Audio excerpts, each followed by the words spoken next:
pula kepada kisah tentang kejadian alam dan konsep puasa itu. Konsep puasa yang kita letak dalam tajuk kita pada hari ini merupakan satu cabang daripada pembuktian tauhid kita kepada Allah Subhanahu Wa Taala. Dan banyak lagi ibadah-ibadah yang lain. Tetapi kenapa puasa? Dan satu kemungkinan besar pengajar melihat ini bulan puasa. Itu kita boleh terima itu. Tetapi apa yang lebih besar di sini, puasa itu bermaksud tazkiyatun nafs. Tazkiyatun nafs itu boleh dibahagikan kepada dua bahagian. Tazkiyatun nafs dari sudut ruhaniyah dan juga dari sudut fizikal. Tazkiyah juga. Kalau dari sudut rohaniyah iaitu tazkiyatul ruhin nafs. Membersihkan jiwa-jiwa yang ada. Kenapa perlu pula puasa? Kerana kalau dari sudut saintifik, dia melihat puasa itu dapat menghapuskan segala penyakit-penyakit yang ada semasa tidak berpuasa. Kita hanya puasa sebulan saja dalam setahun. Dan dalam setahun kita ada 12 bulan. Allah pilih kata sebulan saja. Kenapa? Ada banyak hikmah dengan berpuasa ini. Bukan kita saja yang berpuasa. Bukan ummah Nabi Muhammad sallallahu alaihi wasallam saja yang melakukan ini. Nabi-nabi terdahulu juga berpuasa. Antaranya Nabi Adam alaihissalam. Nabi Adam alaihissalam telah berpuasa setiap bulan 3 hari. Dia akan berpuasa setiap bulan 3 hari semasa bulan mengambang. Iaitu dari bulan mengambang mengikut kalender hijrah. Kita jangan ikut kalender Masihi. Mengikut kalender hijrah akan bermula 13 hari bulan sehingga 15 hari bulan. Dia 3 hari je. Masa itulah Nabi Adam AS berpuasa. Dia panggil waktul qamar baida. Waktu bulan putih. Waktu bulan mengambang. Kenapa Nabi Adam puasa? Nabi Adam puasa semasa dia telah dikeluarkan daripada syurga. Dia ingin kerana rasa berdosa kepada Allah Subhanahu Wa Taala, maka dia berpuasa. Dan kelakuan ataupun perbuatan Nabi Adam alaihissalam ini juga diikuti oleh Nabi Nuh alaihissalam. Mengikut kitab-kitab tafsir, Nabi Nuh berpuasa seperti Nabi Adam alaihissalam, iaitu 3 hari setiap bulan.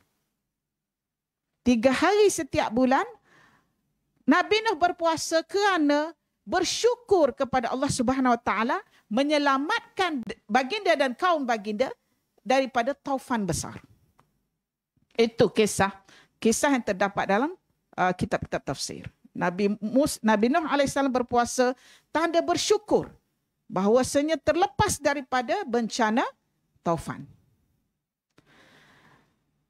Keadaan berpuasa ini telah memberi satu kekuatan mental dan fizikal serta roh kepada golongan nabi-nabi ini.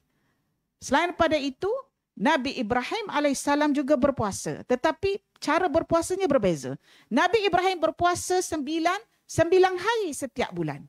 Dia berpuasa daripada awal bulan, 3 hari awal bulan, 3 hari tengah bulan dan 3 hari di akhir bulan. Itu puasa Nabi Ibrahim alaihissalam. Ya. Manakala Nabi Daud alaihissalam mengikut pandangan ahli tafsir adalah, dan juga ada hadis Nabi SAW mengatakan bahawasanya puasa Nabi Daud lah puasa yang terbaik. Kerana dalam setahun itu dia puasa sepanjang tahun, tetapi dia hari ini berpuasa, esok tak berpuasa. Hari ini berpuasa, esok tak berpuasa. Dia selang-selikan. Jadi dia berpuasa dalam setahun itu dalam 86 lebih kurang begitu. Hari yang dia berpuasa. Dan Nabi SAW mengatakan bahawasanya this is the best saum antara nabi-nabi. Nabi Daud alaihissalam. Manakala Nabi Sulaiman alaihissalam juga berpuasa. Dia berpuasa seperti Nabi Ibrahim alaihissalam. Hari pertama iaitu dalam satu bulan itu awal, tengah dan akhir. Ya. Dan kisah yang paling menarik tentang puasa para anbiya ini, saya ingin bawa kepada penonton semua kisah puasa Nabi Musa alaihissalam. Dan kita perlu ingat, Nabi Musa alaihissalam ini tidak membesar di Palestin. Nabi Musa alaihissalam membesar di Mesir. Dan baginda adalah orang Bani Israel, kaum Bani Israel. Perlu diingat sebelum itu, bagaimanakah boleh muncul kaum Bani Israel di bumi Mesir? Sedangkan kita tahu bahawasanya Bani Israel itu anak-anak Nabi Yaqub. Anak-anak Nabi Yaqub macam mana boleh pula berada di bumi Mesir? Kita perlu ingat, ada satu ketika yang Nabi Yusuf alaihissalam telah menjemput ayahnya dan adik-beradiknya yang lain datang ke bumi Mesir. Mengikut setengah pendapat, kedatangan Nabi Yaqub dan anak-anaknya ke bumi Mesir itu atas jemputan Nabi Yusuf disebabkan, kalau kita baca dalam kitab tafsir, mereka kata Nabi Yusuf rindukan ayah dia. Tapi ada dalam kitab ahli sejarah, dalam history mengatakan bahawasanya pada waktu itu terdapat penyakit taun. Wabak taun yang teruk, maka Nabi Yusuf alaihissalam mengambil langkah untuk menjemput ayah dan adik-beradik dia datang ke bumi Mesir. Hasil daripada datangnya ke bumi Mesir itu, maka lahirlah Nabi Musa alaihissalam, di mana ayah Nabi Musa alaihissalam itu bernama Imran. Imran itu anak kepada Fahish. Fahish itu merupakan golongan daripada keturunan Nabi Yaqub yang datang ke bumi Mesir pada ketika itu. Jadi ini bermakna Nabi Musa alaihissalam tidak pernah hidup di bumi Palestin dan tidak pernah masuk ke bumi Palestin. Ya. Apa yang menarik di sini, apabila dia melarikan diri daripada Firaun, dia telah mempunyai kontak dengan Allah Taala. Dia telah dia telah bercakap-cakap dengan Allah Taala sebelum lagi di Bukit Tur Sina itu. Di mana dia minta dengan Allah Ta'ala bagi satu buku kepada kaum Bani Israel. Maka Allah Ta'ala kata, okey, aku akan bagi kamu satu buku, tetapi kamu kena melintasi Laut Merah dulu. Sesudah sampai di hujung Laut Merah itu, pergi ke Tur Sina, jumpa aku dekat Bukit Tur Sina. Dia dah berjanji dah, Prof. Azam, masa tu. Ya? Jadi bila dia sampai di situ, tapi perlu ingat, yang menarik lagi di sini, sebelum mereka melintasi Laut Merah itu, yang dikatakan setengah historian mengatakan tentera Firaun pada ketika itu 2 juta tenggelam dalam Laut Merah. Dan Bani Israel yang menyeberang Laut Merah itu seramai 600,000 orang. Pada waktu itu, sebelum diorang seberang, Nabi Musa alaihissalam bertanya kepada kawan-kawan dia, ada apa-apa tak Nabi Yusuf pernah pesan kepada kita sebelum kita keluar ke bumi Mesir nak balik ke Palestin ni? Maka seorang daripada yang ramai-ramai tu datanglah seorang wanita dah tua dah. Seorang wanita tua. Dia kata, aku pernah dengar datuk aku, dia kata. Datuk aku cakap, dia kata, Nabi Yusuf alaihissalam pesan, kalau kita semua Bani Israel nak keluar daripada bumi Mesir, nak balik ke Palestin, minta tolong gali balik kubur dia. Nabi Musa tanya balik kepada wanita tua itu. Dia kata, kamu tahu tak di mana kubur Nabi Yusuf? Aku tahu. Tapi sebelum aku beritahu, kena bagi hadiah dulu pada aku. Apabila dia dah dapat hadiah, dia pergi tunjuk. Ada di kawasan Sungai Nil itu. Dan dipercayai mengikut pandangan ahli tafsir, semasa dia orang menyeberang Laut Merah itu, ya, kis ataupun bekas yang membawa tulang-tulang Nabi Yusuf itu dibawa sekali. Sebab tu kalau sekarang kita pergi ke Palestin dan ke Israel, kita akan jumpa kubur Nabi Yusuf. Tetapi kita tak akan jumpa kubur sebenar Nabi Musa. Kenapa? Nabi Musa tidak pernah berada di Palestin. Dia tak sempat nak masuk Palestin. Dia sakit. Sebab itu dia minta Yusha' bin Nun masuk ke Palestin dan membuka kota Ariha itu. Kota Ariha itu sekarang dipanggil Jericho. Ya, kenapa perlu masuk kepada kota Ariha? Ya, dan sebelum itu saya perlu semasa mereka masuk ke Sina itu, ya, masuk ke Sina itu, Nabi Musa juga berpuasa. Nabi Musa juga berpuasa, tanda kesyukuran. Dan puasa itu diamalkan, setengahnya mengatakan itu adalah puasa dengan kita buat kenduri Ashura dan sebagainya. Ya, itu banyak dan kita tafsir cerita pasal benda itu. Apa yang menarik di sini, apabila sampai di pergunungan Sina itu, dia meninggalkan kaum-kaumnya, kan dalam Quran dia disebut waqtar Musa sab'ina rajulan. Musa telah pilih 70 orang lelaki untuk menemani dia berjumpa dengan Tuhan, untuk dia berjumpa dengan Rabbul Jalil. Sehingga kan ada dalam tafsir menyebut bahawasanya Musa ini mendahului 70 lelaki-lelaki yang dia pilih tadi. Kerana dia tak sabar untuk berjumpa dengan Allah Ta'ala. Sehingga kan malaikat tegur dia. Musa, kenapa engkau ni bergegas sangat tinggalkan kawan-kawan kau yang 70 orang lagi kat belakang? Dia kata, aku tak sabar-sabar nak jumpa Allah Ta'ala.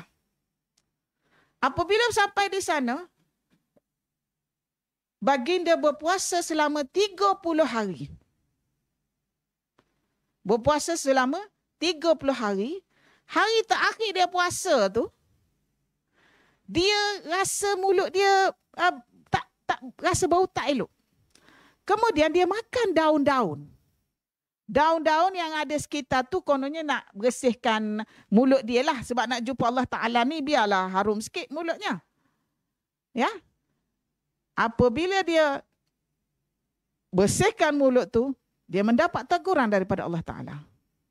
Kenapa Musa kamu bersihkan mulut kamu? Sebenarnya mulut orang berpuasa itu lebih harum daripada bau kasturi. Jadi aku kenakan lagi denda kepada kamu, mesti puasa 10 hari lagi. Disebab itulah kita jumpa dalam Quran puasanya 40 hari. Asalnya dia puasa 30 hari. Dari sini kita nampak bahawasanya tazkiyatun nafs itu perlu untuk menjadi orang yang dekat dengan pencipta. Cara tazkiyatun nafs itu ialah cara berpuasa. Solat, pergi haji, tunai zakat. Itu merupakan salah satu daripada yang rukun agama untuk menuju kepada Tuhan yang satu itu. Tetapi konsep puasa itu mempunyai keistimewaan yang tersendiri. Ya. Dan kemudian bila Nabi Musa berjumpa, dah habis 10 hari dah tu, dah jadi 40 hari lah dia berpuasa. Bila dia berpuasa 40 hari, dia kata, aku nak tengok engkau lah Rabbul Jalil. Allah Ta'ala kata apa? Mu boleh tengok aku, tapi kau tengok aku ana astaqiru. Dia kata aku astaqiru dalam bahasa Arab, aku duduk dekat gunung. Kau tengok gunung tu, itulah pecah gunung tu, kau tak mampu tengok. Dan dia pengsan kan? Dia pengsan. Apabila pengsan tu, dia sedar tu, dia turun, dia dapat 10 alwah. Apa maksud 10 alwah? Loh itu dalam bahasa Arab, dalam dua keadaan. Ada dua pandangan di sini. Mengatakan loh itu, ada mengatakan loh itu adalah berbentuk kayu, khasyab. Dan kedua loh itu berbentuk batu. Apabila dia turun, dia bawa 10 asyara. Itulah dikatakan asyara wasaya. Asyara wasaya. 10 wasiat ataupun 10 commandments. Bila dia bawa turun itu, akibat marahnya tengok kaum dia, Samiri telah menyembah lembu emas, sapi emas. Dia kutip semua emas-emas yang ada pada ketika itu di kalangan Bani Israel. Dia bina satu sapi emas, anak lembu. Kemudian duk sembah. Nabi Musa AS tengok, dia hempas alwah itu. Bila dia hempas alwah itu, ada pandangan mengatakan alwah itu masih boleh digunakan lagi. Memandangkan bila dicantum-cantumkan, dia boleh dibaca lagi. Dan pandangan yang kedua mengatakan ianya sudah rosak dan tidak boleh digunakan. Dan kita perlu ingat, Nabi Musa ini orangnya kuat. Mengikut setengah pandangan, kalau baca dalam buku tentang sifat-sifat ataupun karakteristik of the prophets ni, Nabi Musa alaihissalam ini kalau dia pakai baju jubah tu yang jarang tu, dia punya bulu roma tu boleh keluar daripada kain tadi. Maknanya orang ni bermuka garang, berbadang sasa dan kuat. Bayangkan kalau dia pecahkan arwah itu. Sebab itu ada pandangan mengatakan tidak boleh digunakan lagi. Bagi pandangan saya, Prof. Azan, saya melihat asyar arwah itu, asyar wasaya itu sudah hilang. Kenapa? Semasa Nabi Musa alaihissalam sesat di Padang Tih, selama 40 tahun dia sesat di Padang Tih, dia tak jumpa macam mana masuk ke pintu ke Palestin itu. Dia tak jumpa. Dan bila dia sakit tu, akhirnya dia sakit. Dia meninggal dulu ialah Nabi Harun. Yang menjadi juru cakapnya adalah Nabi Harun. Ya, sebab Nabi Musa ni dia pelat. Kenapa pelat? Sebab dia pernah Firaun kan suruh dia makan bara tu. Pilih antara emas dengan bara tadi. So Firaun dia nak pilih emas. Tapi malaikat pergi tepih tangan dia, kau ambil bara je. Akibatnya dia punya lidah dia telur. Ya. Jadi itulah menyebabkan Nabi Harun itu menjadi juru cakap dia. Apabila Nabi Harun meninggal dulu daripada Nabi Musa, maka dia rasa sedih dan dia pilihlah Yusha' bin Nun untuk masuk ke Palestin. Dan dalam kitab tafsir Tabari, ya Prof. Azan, saya baca, dan kitab tafsir Tabari, semasa Nabi Yusha' bin Nun itu, ketika dia masuk dia belum Nabi lagi. Tapi bila berdah masuk, Nabi Musa berdoa kepada Allah Subhanahu Wa Taala, jadikanlah Nabi Yusha' bin Nun itu nabiyan, sebagai nabi. Apabila Nabi Musa berdoa, maka masuklah Yusha' bin Nun ke bumi. Waktu nak masuk tu dia berdoa kepada Allah Taala dah, sebab dia dah jadi nabi. Dia berdoa, dia kata minta pegunkan matahari selama sejam. Dan kita perlu ingat, masa dia masuk tu hari Jumaat. Kenapa perlu pegun matahari selama sejam? Sebab waktu dah nak maghrib. Maknanya kalau maghrib mengikut agama Samawi, hari baru adalah bila maghrib itu. Maknanya kita ikut agama cara yang salah. Waktu hari baru tu bila dah 12.01. Kan? Salah. Itu bukan aturan agama Samawi.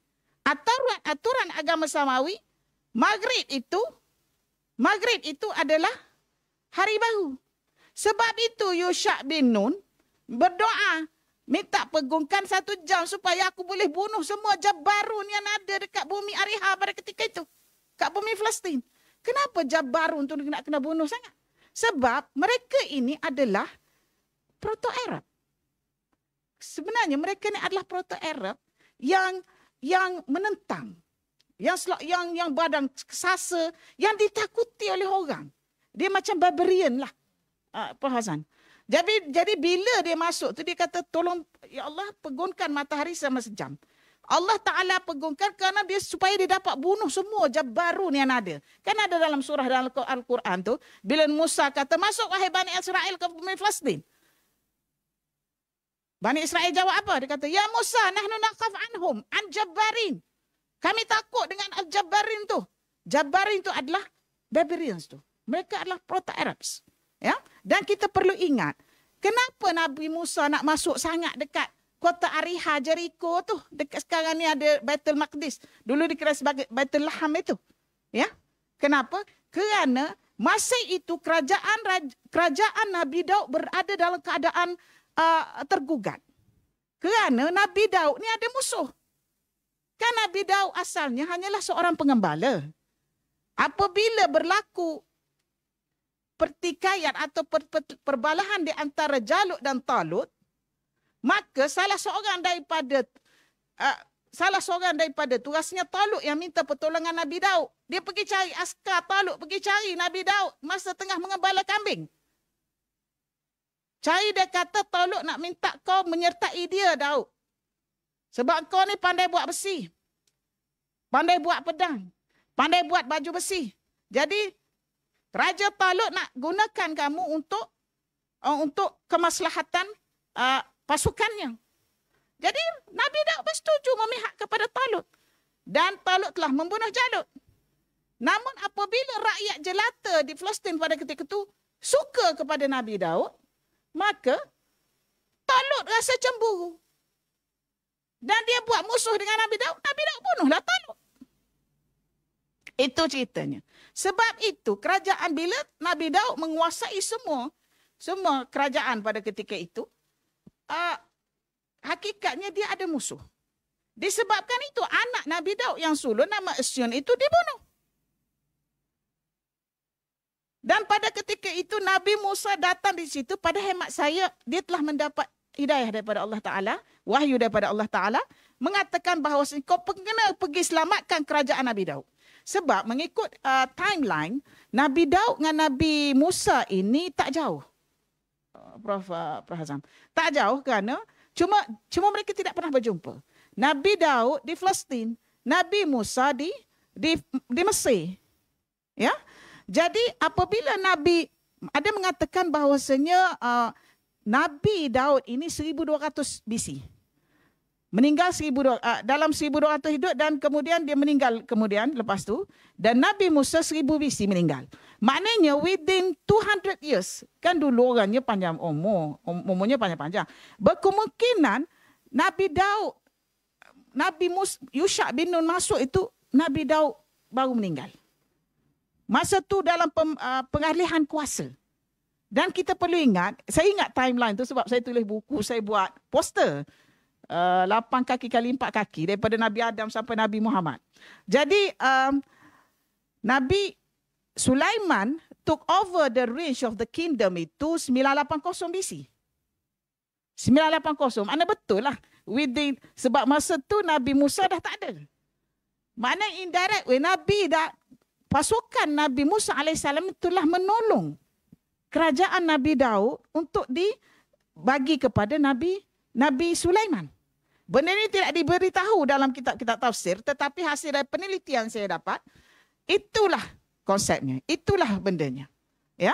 Dan pada waktu itu, apabila kerajaan Nabi, kenapa Nabi Sulaiman pegang? Sebab abang dia dah meninggal, kena bunuh. Yang bunuh tadi, musuh-musuh Nabi Daud tadilah. Ketika zaman Nabi Sulaiman AS, terbentuk 2 kerajaan besar. Iaitu kerajaan Israel dan kerajaan Judah.